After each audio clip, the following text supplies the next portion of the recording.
Hey, how's everybody doing today? In this video, I want to talk about a subject that is kind of near and dear to my heart, and that's what I call priorities. Over the years, I've had customers of all different types, and in audio sales, you know, what I do for a living. And some of them, I'm always shocked by some of their priorities.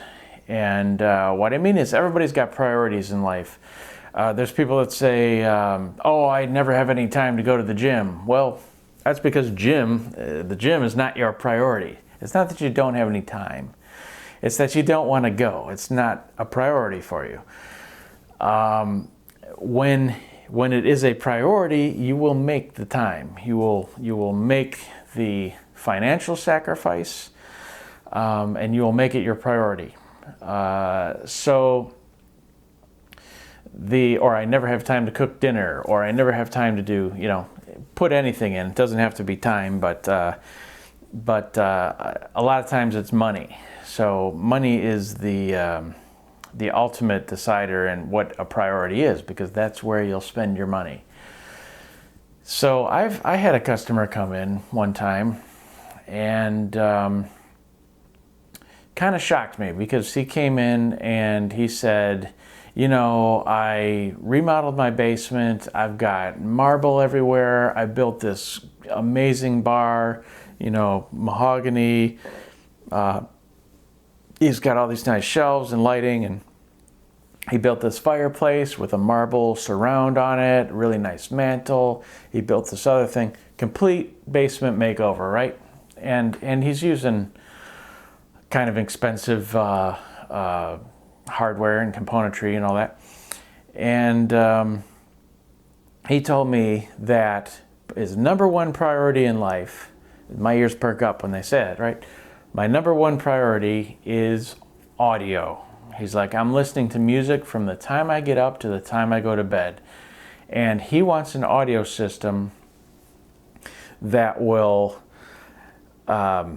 make his basement complete, right? This glorious remodel. He wants a stereo system that's going to sound so good, it's going to make the neighbors jealous. And I said, okay, I can do that. That's what I do. Give me a budget, basically. So he doesn't know how much he wants to spend, and he said, well, I've said, what kind of other audio components have you had? So get some kind of benchmark of where he wants to be. And he says, well, I bought the Bose 901s in 1979, right? And I want something better than that, And I'm like, well, we've got a lot of stuff better than that, right? But at the time, in 1979, that was a heavy hitter, in the industry. And I look up the cost then, and they were $400 and some a pair, let's say. I put that into an inflation calculator, because what does that equal in today's dollars? Well, that equals about $3,500. So that's a decent pair of speakers, right? And so I go, okay, we're gonna look at speakers. We're gonna look at electronics. I walk them over to a Macintosh receiver. I did a video on that, the MAC 7200, which I think is the highest value Macintosh piece, just to sort of gauge his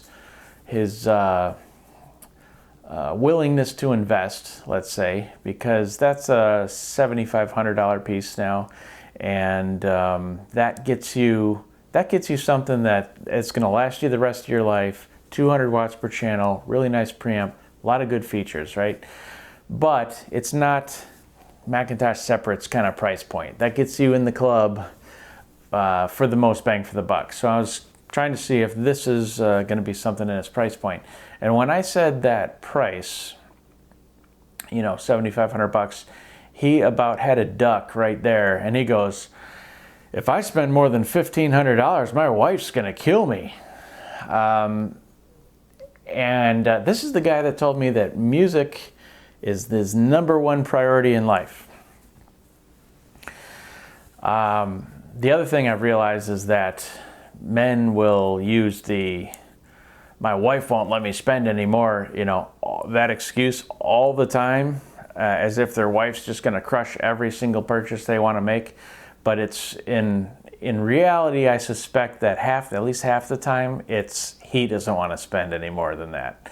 But he wouldn't give me a budget originally until I told him a price. So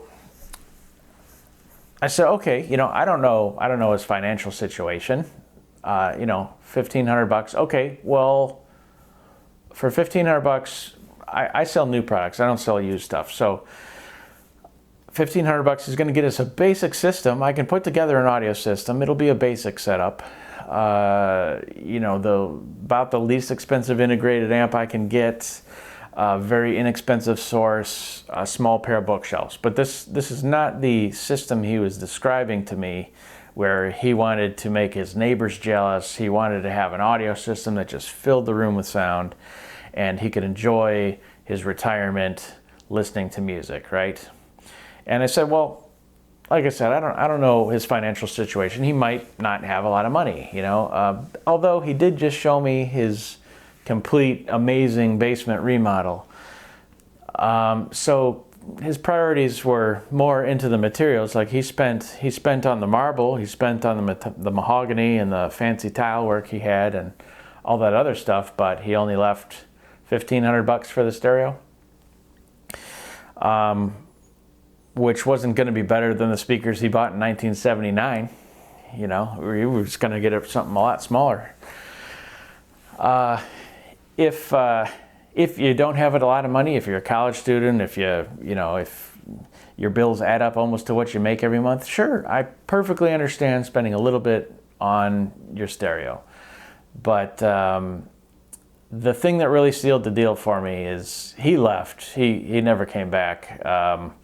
I tried to show him some smaller stuff that, we could get you into this. I mean, once you get into this kind of price point, we're talking about like a powered sound bar and a lot less of a system. The thing that really sealed the deal for me is when he left, he got into a brand new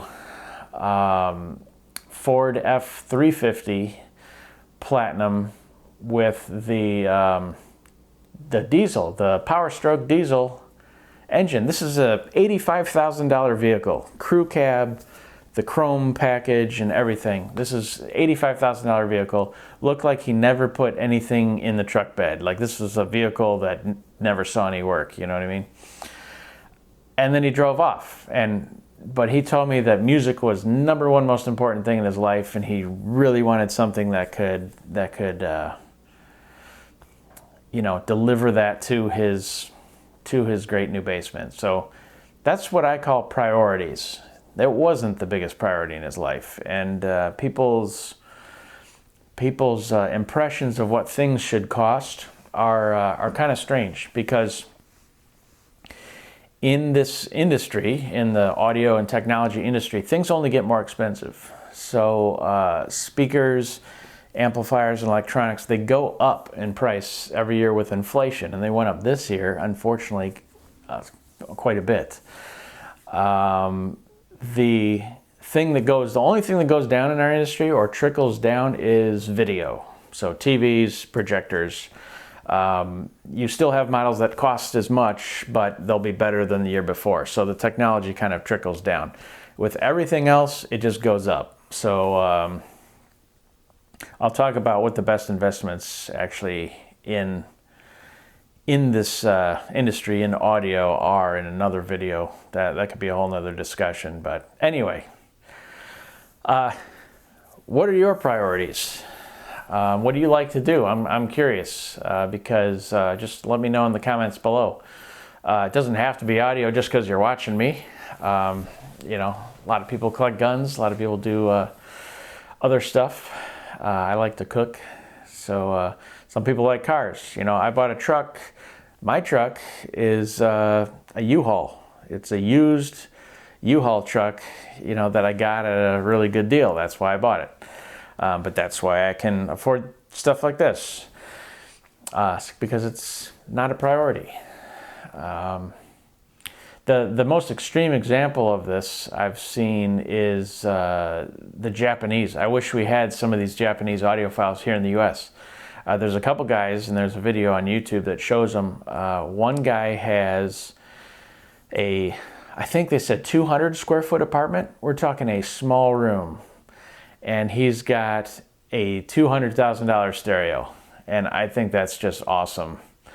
There's another guy who's a bit more well off than this guy, and he got his own transformer. He got his own telephone pole up the street with his own transformer. So none of his neighbors are on his transformer. He gets the cleanest, most pure power that he can get. And he sits in front of that thing every night and listens to music. And I just think that's awesome. So anyway, thanks for watching. We'll be discussing more audio content very soon. I'm going to try to turn out more videos.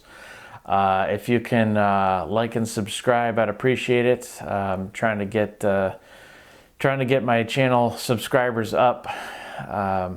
Anyway, thanks for watching. We'll see you on the next one. Have a good one.